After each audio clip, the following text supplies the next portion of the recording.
พุทธานุภาพดำเนินรายการโดยพระธรรมกิติเมธีผู้ช่วยเจ้าวาดวัดราชาธิวาสวรวิหาร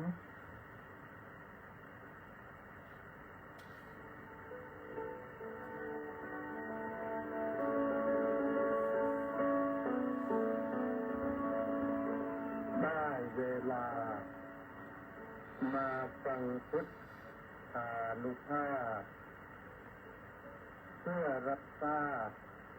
พุทธธรรมคำสั่งสอนเสริมมงคลให้ชีวิตก่อนหลับนอนรอพักผ่อนสุขสบายกายใจเชิ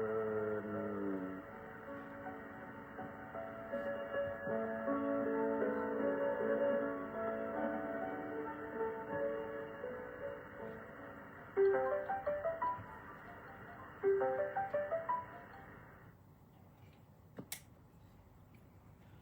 อะระหัง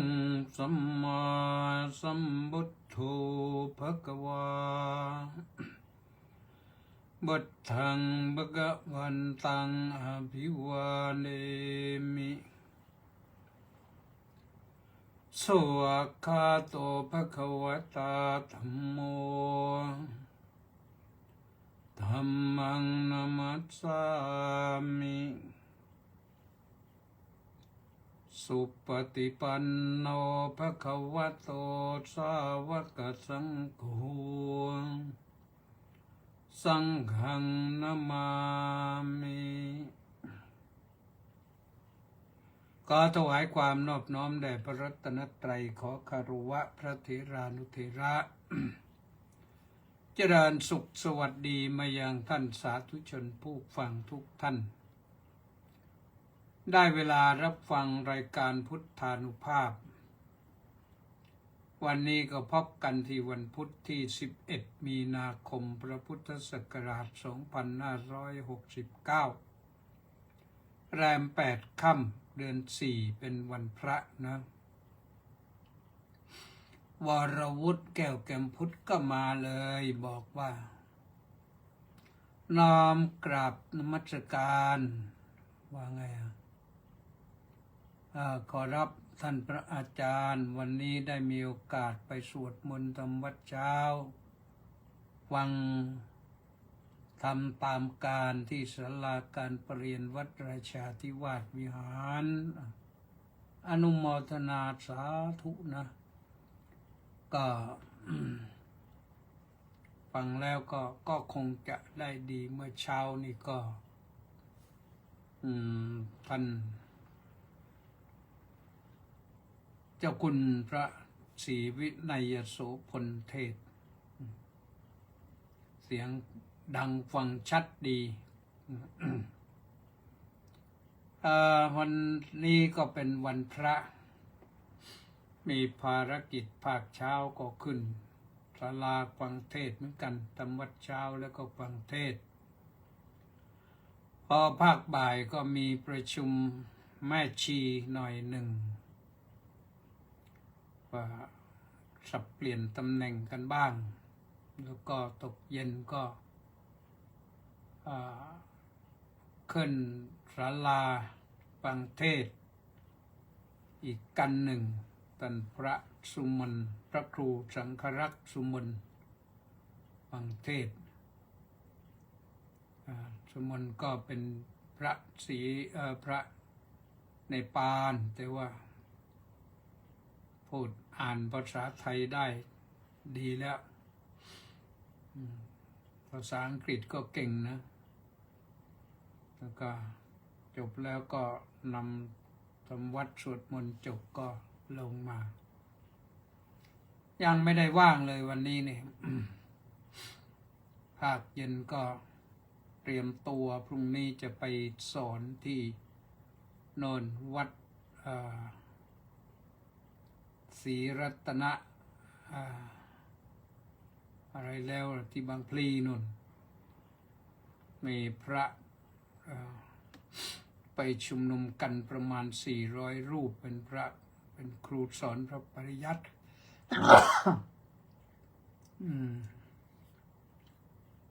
ก็นั่งทำไปจามไปวันนี้ก็จามก็ยังไม่หาย ก็มาว่ากันหน่อยหนึ่ง ก็ยังติดมา วันนี้วันพระก็คงจะได้สั่งสมบุญกุศลกันแล้วนะ แล้วก็วันพระหน้าก็นู่นจะไปถึงวันพระหน้าอีกก็โน้นนะวันพุธที่18 มีนาคมนะวันพระหน้าก็เป็นวันพุธเหมือนกัน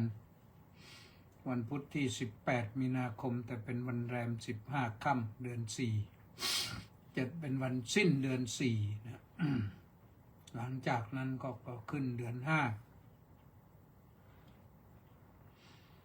ขึ้น1 ค่ำเดือน5วันที่19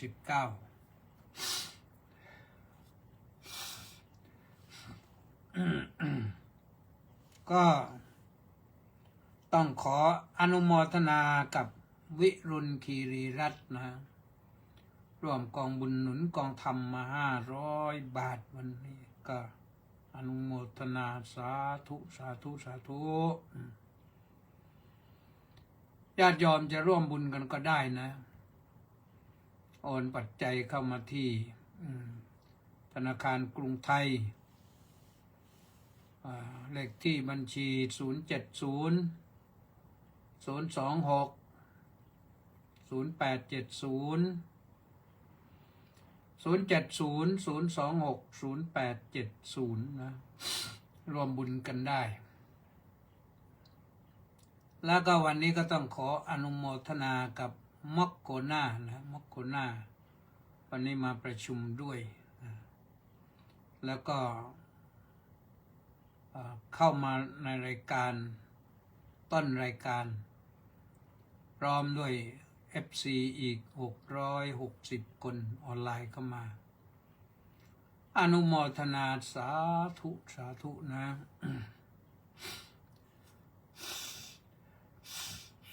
วันนี้ฟัง ข่าวมีโอกาสก็เปิดวิทยุฟังข่าวเพราะเปิดวิทยุฟังข่าวนี่ไม่ต้องเปลืองสายตาไม่ต้องเสียเวลาเปิดวิทยุแล้วฟังก็ได้ไม่ฟังก็ได้ข่าวไหนที่น่าสนใจก็เงี่ยหูฟังหน่อยแต่ข่าวตอนนี้นี่เป็นข่าวที่ถ้าฟังทางวิทยุก็บอกว่ามันน่าวิตกทั้งนั้นนะโยมฟังแล้วก็วิตกหรือเปล่าก็อย่าวิตกนะโยมนะอะไรจะเกิดก็เกิดมีสติเข้าไว้มีสติแล้วจะไม่ต้องวิตกไอ้ความวิตกเนี่ยมันทำให้เรามีความทุกข์นะพอวิตกมากเดี๋ยวก็จิตตกแล้วก็กลายเป็นโรคจิตชนิดหนึ่งตกมากก็ทำให้จิตซึมเศร้าได้เพราะฉะนั้นอย่าไปวิตกเรายินดีเราภาคภูมิใจเสมอเราอยู่ในประเทศไทยนี่เป็นประเทศที่อุดมสมบูรณ์จริงอยู่ละเราไม่มีบางสิ่งบางอย่างเช่นเราไม่มีน้ำมันดิบที่เราใช้อยู่นี่ต้องใช้จากต้องสั่งซื้อน้ำมันมาจากโน่นตะวันออกกลางซึ่งตะวันออกกลางมันก็มีปัญหาเรื่องสงครามกันอยู่เขาส่งมาไม่ได้ก็น้ำมันดิบที่จะผลิตที่จะเข้าโรงงานนี่อาจจะขาดตกบกพร่องแต่ฟังข่าวทางรัฐบาลก็ชี้แจงว่าเราก็สั่งจากที่อื่นแล้วน้ำมันวันนั้นที่รัฐบาลบอกว่าเราจะใช้ได้สัก60 วัน65 วันน้ำมันสำรองนะพออีก 2-3 วันรัฐบาลก็บอกว่าเราจะใช้ไปได้90 วันนี่แสดงว่าน้ำมันที่สั่งไว้ที่อื่นนี่ก็มาถึงแล้ว เพราะฉะนั้นอย่าห่วงนะคนอื่นที่เขารับผิดชอบระดับชาติเนี่ยเขาต้องห่วงกว่าเรา และถ้าหากว่าเขารับผิดชอบและทำไม่ได้นี่เขาเดือดร้อนมากกว่าเรานะตำแหน่งใหญ่ๆโตๆอาจจะหลุดดาวอาจจะหลุดจากบ่าเก้าอี้อาจจะหลดละลิ้วลอยละลิ้วปลิวละล่องไปอยู่ที่ใครก็ไม่รู้นะเพราะฉะนั้นเนี่ยสมมุติว่าเรานี่ต้องอดบ้างนะเราก็ไม่มีอะไรที่จะหลุดจากเราอะนะเราไม่ได้รับประทานอาหารอย่างนี้เราก็เอาอย่างโน้นนะก็ถ้าที่ฟังข่าวก็มีบริษัทห้างร้านบางบริษัทที่ผลิตเกี่ยวกับเรื่องอาหารเกี่ยวกับเรื่องอาหารกึ่งสำเร็จรูปเกี่ยวกับเรื่องวัสดุที่จะมาทำกล่องทำแพ็กเกจทำถุงทำถุงใส่ขนมก็อาจจะหาวัสดุไม่ได้เพราะว่าวัสดุเหล่านี้ก็ต้องมาจากพวกน้ำมันนี่แหละพวกวัสดุที่มาร่วมกับน้ำมันนะเขามาแยกแยะมาทำให้มันเป็นพลาสติกขึ้นมาถ้าไม่มีเม็ดพลาสติกเขาก็ทำถุงไม่ได้ถุงขนมนั่นขนมนี้อาจจะขาดแคลนเราก็ทำขนมเปียกปูนเลยแต่ไม่ต้องใส่ถุงทำขนมครกนี่ก็ไม่ต้องใส่ถุงใช้กระดาษใช้แล้วก็เอามาใช้ได้นี่ใบตองก็ได้นะก็สบายนะเราใช้ของเราของไทยเราสมัยก่อนเราก็ใช้พวกนี้แหละพวกใบตองพวกใบบัวพวกใบไม้อะไรต่างๆนี่อินเดียนี่ก็ใช้ใบไม้เยอะเลยงานระดับศาสตราจารย์ลูกสาวแต่งงานนะก็ลูกสาวแต่งงานก็อันใหญ่โตมากแขกระดับศาสตราจารย์มากันเป็นกระทึกครึกโครมเนี่ยถ้วยจานก็ใช้ใบไม้นะอินเดียเขาเย็บใบไม้เนี่ยใบไม้ชนิดหนึ่งเอามาเย็บทำเป็นถ้วยจานแล้วใส่อาหารกินกันได้กินกันดีนะก็ไม่ใช่ใบตองด้วยใช้ใบไม้เขาเย็บเป็นโรงงานเย็บก็ทำมาคล้ายๆเป็นจานขึ้นมาแล้วก็สั่งมาเป็นปึ้งเป็นร้อยพันหนึ่งก็อุ้มสบายนะพันจานพันใบนี่อุ้มสบายนะมางานนะเขามาส่งนะก็ใช้ได้เราก็ใช้ได้นะถ้าไม่มีถุงพลาสติกก็ยิ่งดีด้วยมันไม่เป็นขยะนี่เราต้องพยายามขจัดขยะนี่มันมูลฝอยนี่มันมากเลยถุงพลาสติกนี่มันไม่เปื่อยไม่ละลายด้วยมันว่ากันไปตั้งเป็นร้อยปีเนี่ยอยู่ในดินนี่ไม่เปื่อยแต่ถ้าใบไม้เนี่ยเดือน2 เดือนก็หมดแล้วกลายเป็นปุ๋ยอินทรีย์ไปแล้วเพราะฉะนั้นเราจะไปห่วงอะไรนะไม่มีอย่างนั้นเราก็รับประทานอาหารอย่างสบายขนมครกขนมเปียกปูนขนมอะไรนะอะไรต่อมีอะไรเยอะแยะนะกล้วยทอดกล้วยฉาบกล้วยปิ้งกล้วย ก็ใส่ใบตองก็ได้นะเดี๋ยวคนปลูกกล้วยก็จะได้ขายใบตองได้ดีอีกก็ได้นะอย่าวิตกโยมมีสติเข้าไว้นะทบทวนให้ดีนะปู่ย่าตาทวดของเราก็ใช้มา เราก็ใช้ของปู่ย่าตาทวดนั่นแหละแต่มันไม่มีน้ำมันมาถ้าผลิตไฟฟ้าไม่ได้นี่อันนี้เราก็เดือดร้อนหน่อยเดี๋ยวนี้เพราะว่าต้องใช้โน้นใช้นี้ไฟนะเราก็ประหยัดให้โรงงานไฟฟ้าใช้ผลิตไฟฟ้ามาให้ได้ก็แล้วกันไฟฟ้าพลังน้ำบ้างไฟฟ้าพลังน้ำมันบ้างไฟฟ้าพลังแสงอาทิตย์บ้างที่เรานี่ถ้าเปิดใจให้กว้างนะใช้พลังงานแสงอาทิตย์ให้มากขึ้นโดยไม่ต้องไปเสียค่าไฟฟ้าอีกนี่มันก็จะทำให้การผลิตไฟฟ้ามันก็น้อยลงใช้น้ำมันก็น้อยลงนี่ที่รู้อย่างนี้อาตมาเนี่ยก็ตั้งแผงโซลาร์เซลล์เนี่ยรับแสงอาทิตย์นี่11 หรือ 12 แผงไม่รู้แต่แม้กระนั้นก็ยังต้องใช้ค่าไฟอยู่เดือนละ3-4 พันบาทอยู่เดือนที่ผ่านมานี่บินที่ออกมาล่าสุดนี่ 4,000 กว่า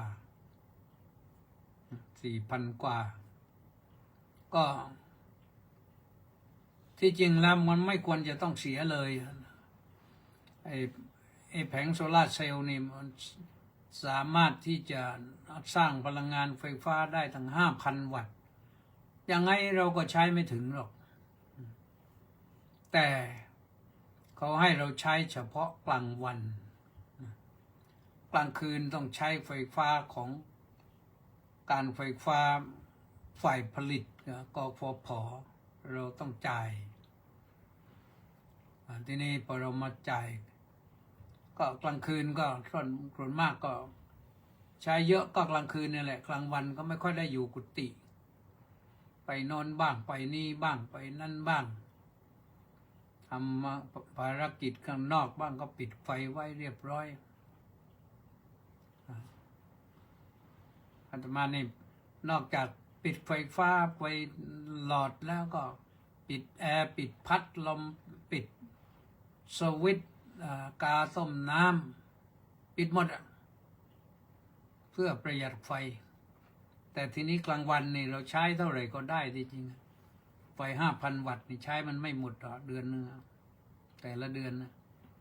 แต่นี่เราต้องมาจ่ายกลางคืนนี่สิเพราะกลางคืนนี่ไฟฟ้ามันก็ปิดไม่ได้พัดลมก็ปิดไม่ได้แอร์ก็ปิดไม่ได้มันร้อนยิ่งตอนนี้มันร้อนเลยร้อนก็นอนไม่หลับนอนไม่หลับก็ไม่มีกำลังจะทำงานต่อไปอีกนะก็หนักนะเดือนละ 4,000 ก็ธรรมดาแต่ว่าเมื่อก่อนนี่ตอนที่ยังไม่ได้ใช้โซลาร์เซลล์เนี่ยนะเดือน 8,000 9,000 อะไรอยู่เกือบหมื่นนะไม่ใช่ใช้กุฏิเดียวครัวบ้างกุฏิอื่นอีก2 หลังก็รวมกันแล้วก็เป็น4 หลังนะก็ใช้มิเตอร์ทีเดียวให้คนอื่นจ่ายก็เห็นใจอีกลำบากอีกนะเพราะฉะนั้นนายโยมถ้าแม้จะได้ประหยัดกลางวันก็ยังดีนะยังดีที่ครึ่งหนึ่งจ่ายครึ่งหนึ่งตั้งแผงโซลาร์เซลล์ลงทุนหน่อยนะลองศึกษาดูว่าต้องใช้เท่าไหร่ตั้งอิสระหรือว่าตั้งบนหลังคาก็ได้หลังคาข้างบนไม่ได้ใช้ประโยชน์อะไรก็ตั้งแผงโซลาร์เซลล์ขึ้นมามันก็ทำให้เราประหยัดค่าไฟฟ้าขึ้นมาได้เยอะนะ นะเรื่องที่บอกก็คือมีสติดีแล้วจะไม่ต้องวิตกเราอย่าไปวิตกนะเกิดสงครามกันเขาก็ทำไปสงครามเราไม่ทำสงครามด้วยเรามาทำสงครามกับกิเลสของเราเนี่ยมาทำสงครามกับกิเลสที่มันรบกวนจิตอยู่นี่เนี่ยพระพุทธเจ้าให้ทำสงครามเหมือนกันนะเมื่อเช้าท่านก็เทศเรื่องโยธาสูตรว่าด้วยเรื่องทหารออกรบอย่างไรนี่ทางวรวุฒิฟังแล้วก็คงจะได้ก็คิดคติธรรมไปนะทบทวนชีวิตของเรามีสติทบทวนชีวิตที่เป็นมาแล้วนะเป็นยังไงบ้างโยมชีวิตของเราที่เป็นมาทบทวนนึกถึงความสนุกเมื่อวัยเด็กนะนึกถึงความสนุกเมื่อวัยรุ่นนึกถึงความต่อสู้เมื่อวัยศึกษาเล่าเรียนนึกถึงการต่อสู้เมื่อคิดจะทำงานทำการหางานมันยากแสนยากนะทบทวนให้ดีแล้วก็พอผ่านมันตรงนี้นี่ทำให้เราเกิดความภาคภูมิใจนะชีวิตเราผ่านมาได้นี่มันก็ถือว่าเป็นนักสู้ผ่านสงครามมาแล้วนะเราผ่านสงครามมาแล้วในวัยเด็กในวัยรุ่นนี่ทีนี้เราก็มาทบทวนเรื่องงานสตินี่แปลว่าระลึกรู้สตินี่ระลึกรู้แล้วก็สตินั่นเป็นตัวที่ทำให้เราไม่ประมาทพอเรารู้อดีตเป็นอย่างไรแล้วเราจะได้ดำรงชีวิตอยู่ด้วยความไม่ประมาทนะการทำงานตอนนี้เราทบทวนงานที่เคยผิดพลาดเราก็จำมาทบทวนได้แล้วก็จำมาแล้วเราก็อย่าผิดพลาดอีกอย่าซ้ำถ้าผิดพลาดเรื่องอื่นก็ผิดไปอย่าไปเสียอกเสียใจแต่อย่าให้ผิดพลาดอย่างที่เคยผิดพลาดมาแล้วเมื่อครั้งอดีตเราผิดพลาดเรื่องอื่นก็ถือว่าเป็นประสบการณ์ใหม่เป็นเรื่องธรรมดานะเรื่องงานนี่มันก็ทุกคนมันต้องมีงานทำนะถ้าไม่มีงานมันก็หงุดหงิดเหมือนกันนะอยู่ลำบากแต่ไม่มีงานเดี๋ยวก็ไม่มีรายได้ไม่มีรายได้ก็ไม่มีเงินจะจ่ายมันก็ลำบากเพราะฉะนั้นต้องทบทวนให้ดีงานเนี่ยงานอะไรที่มีรายได้นะเคยเห็นมากับตานะพนักงานบริษัทธนาคารตอนนั้นเขาเรียกว่าอะไรเขาเลาะเขาปลดพนักงานธนาคารเขาใช้เครื่องมือสมัยใหม่เข้ามาใช้เนี่ยก็เลยต้องปลดพนักงานออกตามนโยบายจิ๋วแต่แจ๋วคือทำองค์กรนั้นมันเล็กลงแต่ว่าทำงานได้มากขึ้นใช้เครื่องมือมาช่วยก็เลยปลดพนักงานคนหนึ่งนะปรากฏว่ามาขายสับปะรดที่ปากซอยนี่ไปบิณฑบาตก็เห็นก็เลยวันนั้นก็สงสัยไปบิณฑบาตก็ถามนะโยมเห็นโยมหน้าตาดีดูทำอะไรก็ทำก็สะอาดเรียบร้อยนะก็จะเอามาจากไหนเนี่ยมาขายเพิ่งเห็นเนี่ยโอ้บอกตรงๆเลยว่าหนูออกมาจากธนาคารก็ว่างงานก็เลยมาขายสับปะรด แล้วเป็นไงบ้างอ่ะขายดีขายดีขายมาก ก็ไม่ได้ถามต่อแล้วว่าได้เท่าไหร่แต่เห็นโยมพอใจนะก็คือขายสับปะรดเนี่ยอย่างน้อยๆก็รายได้ไม่ด้อยไปกว่าการทำงานธนาคารก็อยู่ได้นะบางคนก็ขายขนมครกบางคนก็ทำอะไรขนมปอเปี๊ยะนะขายปอเปี๊ยะขายอะไรเนี่ยอย่างมาดามปักซอยนี่ก็ขายไก่ทอดขายไก่ทอดก็หมดเกลี้ยงทุกวันนะประมาณ2-3 ชั่วโมงก็หมดแล้วไม่รู้เอาปีกไก่มาเท่าไหร่ไก่ทอดข้าวเหนียวไก่ทอดใส่บาตรทุกวันนะก็เห็นอยู่ได้นะอยู่ได้ร่างกายก็สมบูรณ์ไม่อดไม่อยากก็ดีด้วยนะ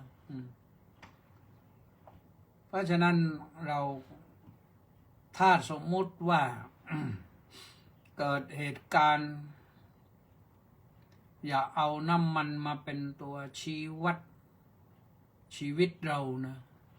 มันเป็นส่วนหนึ่งเท่านั้นนิดเดียวไม่มีน้ำมันเรามีรถยนต์เราก็จอดไว้ก่อนไม่มีน้ำมันใส่เราก็จอดไว้ก่อนตั้งร้านขายข้าวเหนียวปิ้งก็ได้โยมทำอะไรก็ได้สักอย่างหนึ่งถ้ามีเงินทุนสำรองอยู่แล้วก็อยู่สบายๆไปก็ได้สักพักหนึ่งเดี๋ยวน้ำมันมันก็มาเหมือนเดิมอีกนะก็ไม่ให้โรงงานโรงกลั่นน้ำมันก็เจ๊งหรอกเพราะก็ลงทุนเป็นหมื่นล้านแสนล้านในการที่เขาจะไม่เจ๊งหนึ่งเขาต้องผลิตแล้วก็มีคนใช้บริการมีผู้บริโภคเมื่อมีผู้บริโภคเขาก็อยู่ได้เราก็อยู่ได้อีกนะเรานี่มันปลายแถวนี่เขาเรียกว่าต้นน้ำกลางน้ำปลายน้ำนะเรามันปลายน้ำเนี่ยเพราะฉะนั้นก็เราก็ไม่ต้องห่วงนะอีกอย่างหนึ่งท่านสาธุชนทั้งหลายเรื่องสติจะมีสติทบทวนเรื่องอาหารนะเรื่องอาหารเนี่ยเมื่อถึงวาระถึงคราวข้าวยากหมากแพงนี่เราก็คิดถึงว่าอาหารที่ทำให้ชีวิตเราอยู่ได้นี่มันคืออะไรอย่าฟุ้งเฟ้อฟุ่มเฟือยมันเกินไปอย่าไปไม่ต้องไปกินอาหารที่มันหรูหราฟู่ฟ้าต้องไปที่นั่นต้องไปที่นี่ที่เคยไปรับประทานอาหารนอกบ้านพาครอบครัวไป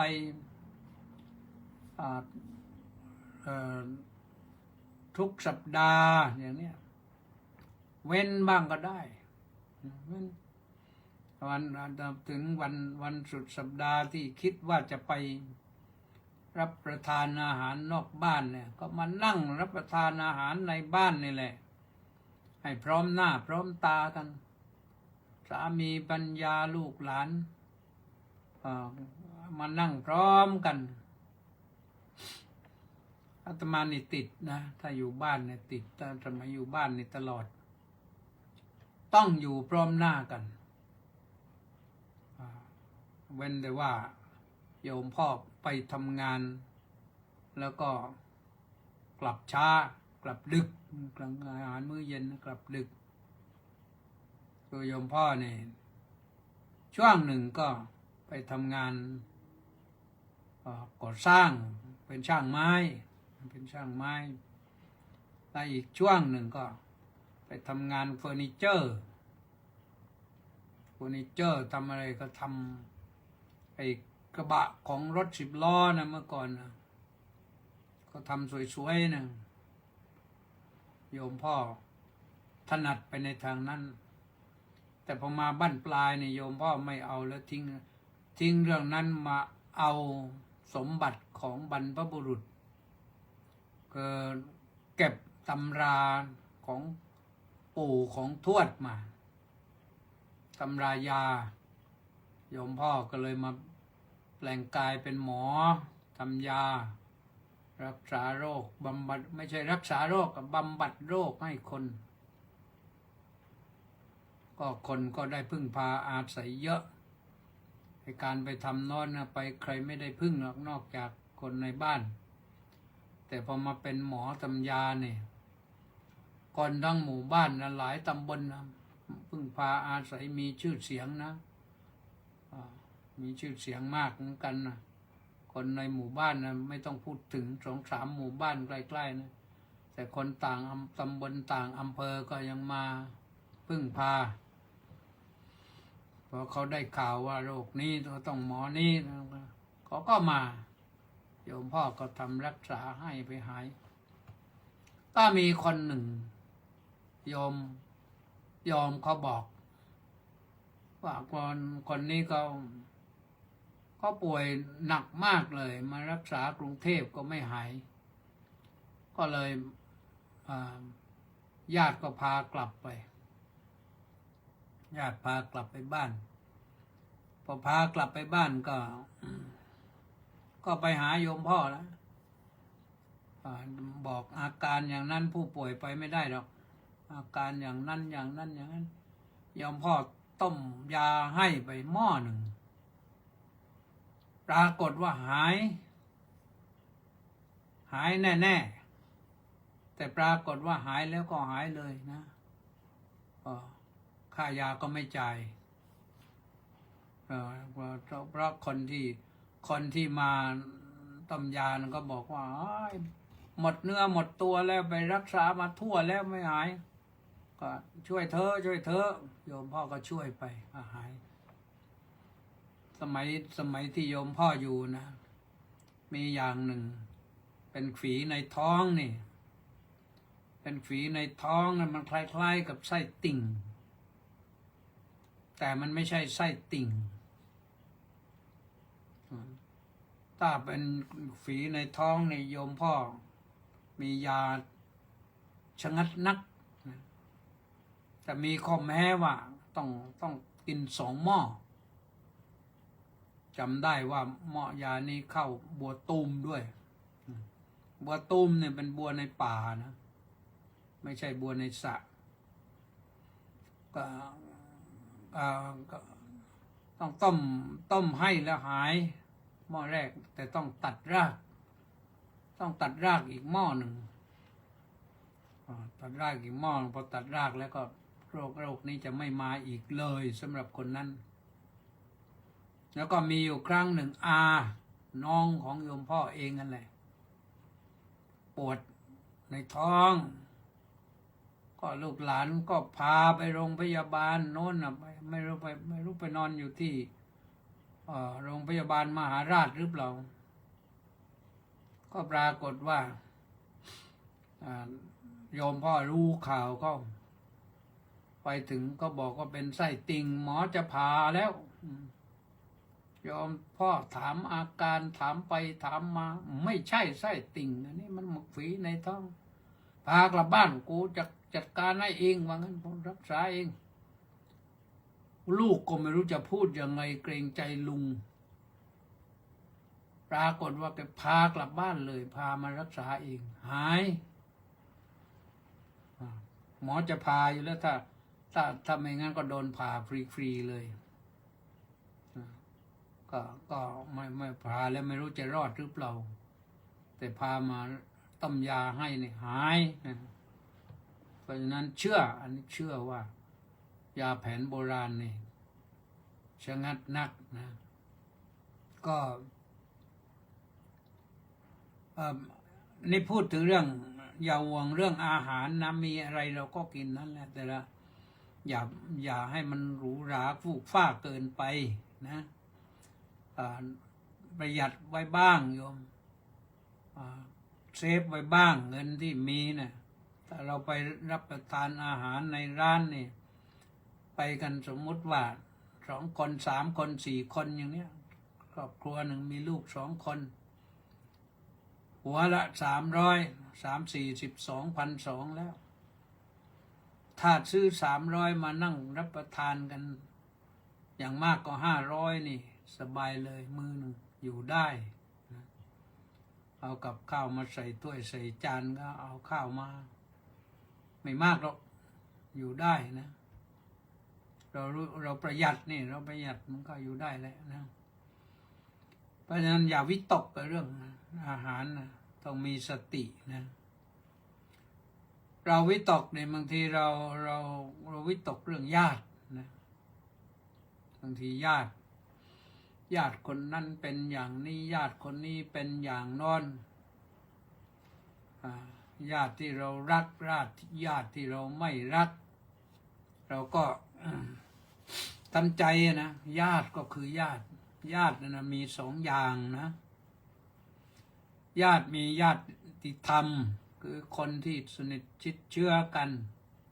พึ่งพาอาศัยกันเคารพนอบน้อมกันกราบไหว้กันได้นะพึ่งพาอาศัยกันได้อันนี้ไม่ใช่ญาตินั้นเป็นญาติธรรมปฏิบัติธรรมร่วมกันแต่ญาติอีกอย่างหนึ่งก็ญาติสาโลหิตเรียกว่าญาติสาโลหิตคือมาตามสายโลหิตคือญาติเผ่าพันธุ์อันนี้เราก็ทิ้งไม่ได้แม้ว่ารู้สึกว่าญาติเรามันไม่ได้เรื่องเลยอย่างนี้ก็จะไปบอกว่าเลิกคบเลยญาติคนนี้ไม่คบแล้วมันไม่ได้นะคบเป็นญาติที่จริงคำว่าญาติอย่างเดียวนี่แปลว่ารู้กันญาติเนี่ยแปลว่ารู้กันแล้วว่าเป็นญาติเพราะฉะนั้นก็ถ้าเขาเป็นอย่างไรก็อยู่ห่างๆหน่อยก็แล้วกันเวลาทำบุญนะพระพุทธเจ้าก็ให้น้อมรำลึกนึกถึงนะอาดาสิเมอากาสิเมยาติมิตตาสฆาจะเมนะนึกว่าคนนี้ได้ให้สิ่งนี้แก่เราคนนี้ได้ทำประโยชน์นี้แก่เราญาติคนนี้เป็นญาติของเราคนนี้เป็นเพื่อนของเราเราก็ทำบุญอุทิศให้นะโดยเฉพาะผู้ที่ละโลกนี้ไปแล้วก็ให้เขานะต้องให้เขาไปหากินไม่ได้อยู่ได้ด้วยบุญเท่านั้นนะถ้าไม่มีบุญก็ไปอดโซอยู่แหละนะถ้าเราไม่ทำบุญให้ก็ไปอดโซอยู่แหละผอมโซอยู่นั่นแหละก็ต้องเราต้องมีน้ำใจที่ยังอยู่นี่ทำบุญได้นี่เราทำบุญให้แล้วเมื่อเขาได้รับเขาจะอนุโมทนาบุญแก่เราแล้วเขาได้ไปเกิดใหม่ในที่ที่ดีแล้วก็ในที่สุดเขาก็มาสนับสนุนเราอีกนั่นแหละมันโลกแห่งสัตวโลกนี่มันเป็นอย่างนี้หมุนเวียนเปลี่ยนกันไปเราพึ่งเขาบ้างเขาพึ่งเราบ้างมันเป็นเรื่องที่หนีกันไม่พ้นนะเพราะสังสารวัฏนั่นก็คือเรื่องของการวนเวียนไปเวียนมาอยู่นี่แหละแต่เราใช้สติทบทวนถึงเพื่อนบ้างเรามีเพื่อนอะไรใครบ้างสตินี่นึกถึงเพื่อนบ้างนะไม่ต้องวิตกนึกถึงเพื่อนนะนี่อาตมาพูดถึงนี่ก็นึกถึงเพื่อนเหมือนกันนึกถึงเพื่อนบุญล้อมที่จริงถ้าอายุนะท่านรุ่นพี่นะรู้สึกจะ74แหละนะแต่ว่าเกิดน็อกเสียชีวิตนะบุญล้อมอยู่วัชนะสงครามนี่เมื่อก่อนนะอยู่คณะ8วัชนะสงครามนี่แต่ไปเสียชีวิตเสียเป็นเพื่อนคลาสเมทเรียนห้องเดียวกันอาจารย์บุญล้อมนี่แกคิดลึกนะชอบคิดลึกแล้วก็ ทำยาหม่องก็เป็นทำยาน้ำยาซักผ้าขาวก็เป็นน้ำยาล้างจานก็เป็นทำสบู่ก็เป็นไม่รู้ไปศึกษามาจากไหนแหละแต่ก็สอนญาติโยมนะสอนญาติโยมไม่ไปทำน้ำยาล้างจานอะไรต่างๆโยมไม่ต้องไปซื้อนะก็ได้ทำยาหม่องก็ได้แต่ว่าไม่รู้อย.รับรองหรือเปล่านะก็ต้องว่ากันไปนะเรื่องศาสนาท่านก็มีรักศาสนาอยู่มีวิเคราะห์ลึกๆอยู่ชนแหลกเหมือนกันแหละถ้าว่าไม่ถูกต้องนะท่านไม่ยอมแต่ตอนนี้ยอมหมดแล้วนะนอนนิ่งแล้วนอนนิ่งอยู่ในหีบแล้วก็บอกว่าไว้3 คืนจะเผาก็เมื่อคืนนี้วันที่11 คืน 12ก็3 คืนก็น่าจะเผาวันที่13นะ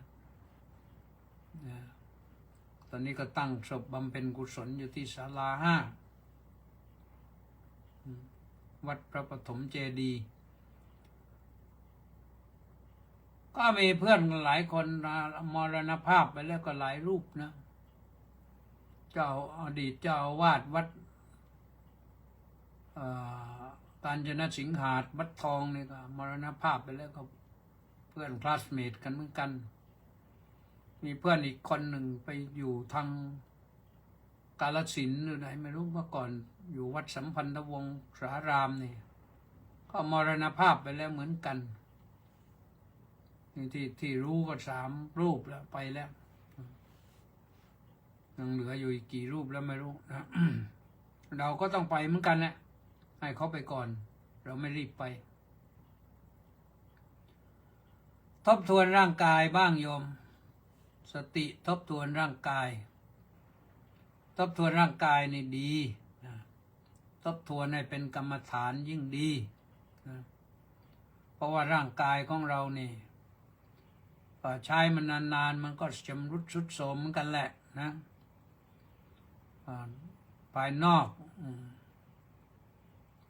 ตั้งแต่ฝ่าเท้านะไปยันปลายผมนะตั้งแต่ปลายผมยันฝ่าเท้านี่สำรวจไปผมขนเล็บฟันหนังเนื้อเอ็นกระดูกเยื่อในกระดูกม้ามหัวใจตับพังผืดไตปอดไส้ใหญ่ไส้น้อยอาหารใหม่อาหารเก่าตลอดถึงมันสมองเราต้องพิจารณาอยู่เหมือนกันนะเราเบลอไปหรือเปล่าเราเป็นโรคอะไรหรือเปล่าผมนะมันไอ้ที่มันหล่นมันเป็นธรรมดา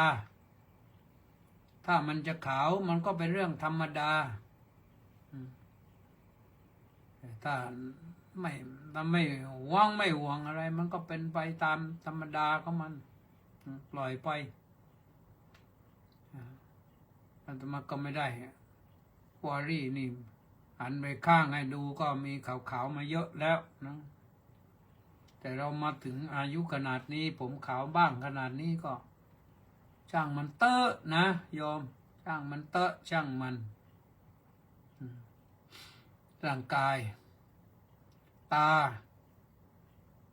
ามันจะอันมานี่ตาเอียงอยู่บ้างนะถ้าดูเครื่องบินสูงนะจะเห็นเครื่องบินซ้อน2 ลำซ้อนกันอยู่ตรงนั้นแหละไม่ใช่ห่างกันก็ให้รู้ว่าตาเอียงก็เคยไปวัดแล้ววัดหมอก็รู้เหมือนที่เรารู้นั่นแหละว่าก็หมอบอกว่าตาเอียงตาเอียงขนาดนี้ก็บอกว่าเราถ้าหมอถามว่าจะตัดแว่นไหมก็บอกก็ไม่ต้องถ้าขนาดนี้ถ้าใกล้ๆนี่มันไม่ซ้อนแต่บางครั้งบางทีถ้าใช้ตามากตาเบลอคนยืนอยู่ห่างสักประมาณ10 เมตรเนี่ยมองไปเนี่ยกำลังเหนื่อยอยู่ตาเบลออยู่อาจจะเห็นคนมีภาพซ้อนก็ได้นะเคยมีแต่ตอนนี้ไม่มีนะตอนนี้ไม่มีเราใช้ตาไม่มากนะ หูก็ยังไม่ตึงยังพอใช้ได้นะจมูกก็ยังพอรู้อยู่ว่ากลิ่นอย่างไรยังไงแต่ลิ้นเนี่ยรับรสมันไม่ค่อยฉันอาหารมันไม่ค่อยมีรสมีชาติเดี๋ยวนี้มันประสาทรับรสเนี่ยมันไม่ค่อยดีเราก็รู้มันว่าอันนี้มันคือเราใช้มันมานานแล้วมันไม่ดีก็ช่างมันนะปล่อยมันไปบางครั้งบางทีก็หายาบำรุงธาตุมาใช้บ้างก็บ้างเล็กๆน้อยๆไม่ได้ใช้ประจำนานๆลองจิบไปสักทีหนึ่งถ้าช่วงที่มันเบื่ออาหารมากๆก็จิบบ้างนะยามีเยอะฉันไม่หมดต้องทิ้งต้องพาไปให้คนอื่นเขานะมือเท้ามือก็ใช้ได้ แต่ว่าแขนก็ปวดหน่อยมันยังปวดอยู่ตั้งแต่นอนนะไม่รู้เป็นเพราะฉีดวัคซีนหรือเปล่าก็ยังเป็นอยู่แต่ใช้ได้เท้าซ้ายก็ปวดหน่อยเมื่อวันซืนนี่โอ้เดินที่สนามบินดอนเมืองเหนื่อยไปเกือบจะสุดเหมือนกันนะแต่ก็ผ่านได้นะทบทวนร่างกายโยมถ้าหากว่ามันชำรุดทรุดโทรมก็อุปถัมภ์บำรุงอย่าให้มันทรุดโทรมไปมากนะความรู้สึกเป็นยังไงบ้างโยมความรู้สึกที่มันเป็นโดยเฉพาะอย่างยิ่งความรู้สึกนี่แหละต้องระมัดระวังมากรู้สึกหวาดกลัวรู้สึกหวาดสะดุ้งรู้สึกว่ามันจะไม่ปลอดภัยรู้สึกว่าจะสู้ไม่ได้รู้สึกว่าเกิดอะไรขึ้นเนี่ยในโลกเนี้ยเราอย่าไปวิตกกังวลมีสตินะเรื่องต่างๆมันเกิดขึ้นธรรมดาแต่ที่เป็นมาทั้งหลายทั้งปวงนี่มันเป็นเรื่องธรรมดาทบทวนความจำดีกว่านั่งภาวนาหลับตาภาวนาทบทวนความจำดีกว่าใช้สัญญาให้ดีนะทบทวนความจำทบทวนความคิดนะทบทวนความรู้3ประการนี้มันอยู่ในความจำนะมันอยู่ในใจความคิดเนี่ยมันก็อยู่ในใจความรู้เนี่ยมันอยู่ที่ตาหูจมูกลิ้นกายแล้วก็ใจเรียกว่าความรู้มันเกิดทายที่เกิดก็คือเกิดทางตาทางหูทางจมูกทางลิ้นทางกายทางใจถ้าเราไม่เห็นเราก็ไม่รู้ถ้าเราไม่ได้ยินเราก็ไม่รู้ถ้าเราไม่ได้กลิ่นเราก็ไม่รู้ถ้าเราไม่ได้ลิ้มชิมรสเราก็ไม่รู้ถ้ากายเราไม่ได้สัมผัสเราก็ไม่รู้ถ้าใจเราไม่คิดเราก็ไม่รู้เพราะฉะนั้นเราต้องทบทวนความรู้ไอ้ความคิดนั้นมันเป็นอารมณ์อย่างเดียวเหตุต่างๆมันมีมาทั่วโลกประสบการณ์ของเรามันทำให้เราคิดนะ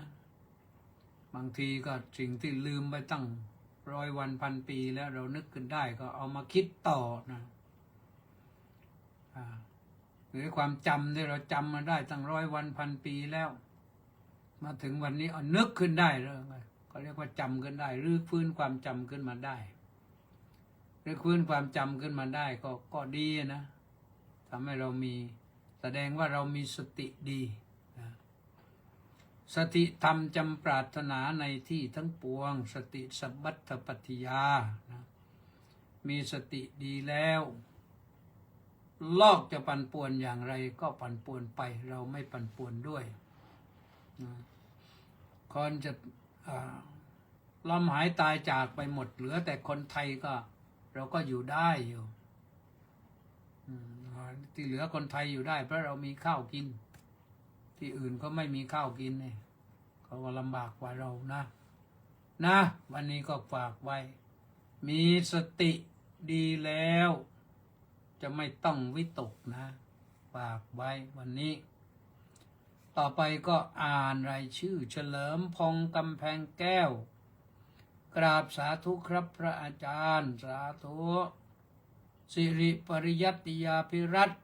กราบนอบน้อมหลวงพ่อเจ้าคุณอาจารย์ด้วยความเคารพนับถือยิ่งสาธุครับเล็กวังบุรพานุกูลแก้วสุขกราบสาธุครับสาธุเจโสกราบนมัสการเจ้าข้าสาธุสมศรีลักษณะวิราชสาธุเพ็ญญาภักบุญศรีสรโชตกราบนมัสการท่านพระอาจารย์น้อมกราบสาธุเจ้าข้าสาธุมณีแสงจันทร์น้อมกราบนมัสการสาธุสาธุสาธุเจ้าข้าสาธุแล้วก็ประสานเรืองดิษฐ์กราบนมัสการครับสาธุสาธุสาธุ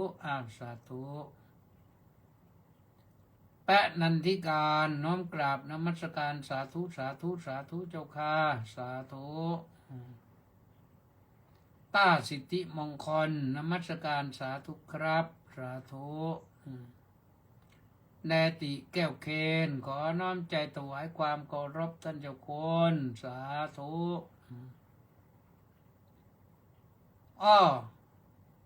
เอสพันนิดน้อมกราบนมัสการข้าสาธุสาธุสาธุข้าสาธุ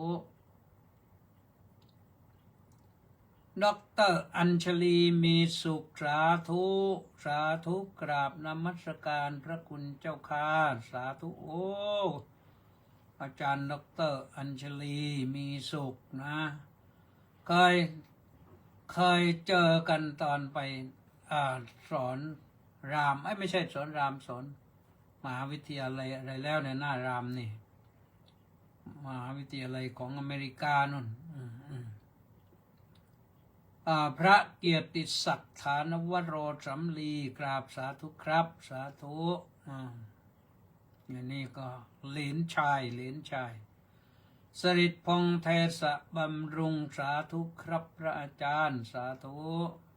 ป้าจ่ายจินดาน้อมกราบสาธุสาธุสาธุเจ้าข้าสาธุปังงายังไม่ลืมกันนะสุขมวงน้อมกราบถวายความเคารพพระเดชพระคุณเป็นอย่างสูงครับพร้อมสาธุขวัญตาพอบำรุงขอกราบนมัสการพระคุณเจ้า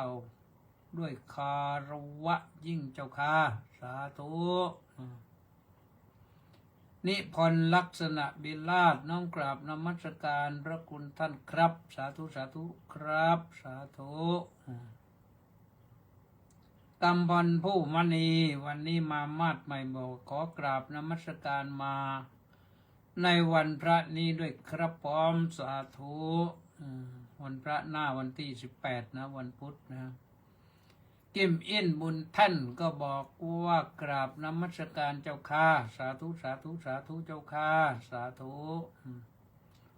วีรวิทย์ระฆังทองกราบนมัสการพระคุณเจ้าสาธุสาธุสาธุสาธุแล้วก็มีใครอีกไหมวีรวิทย์เป็นคนสุดท้ายนะวันนี้เอาละก็เวลาก็มีเพียงเท่านี้นะขอความสุขความสวัสดีความเจริญในธรรมของพระสัมมาสัมพุทธเจ้าจงบังเกิดมีแก่ทุกท่าน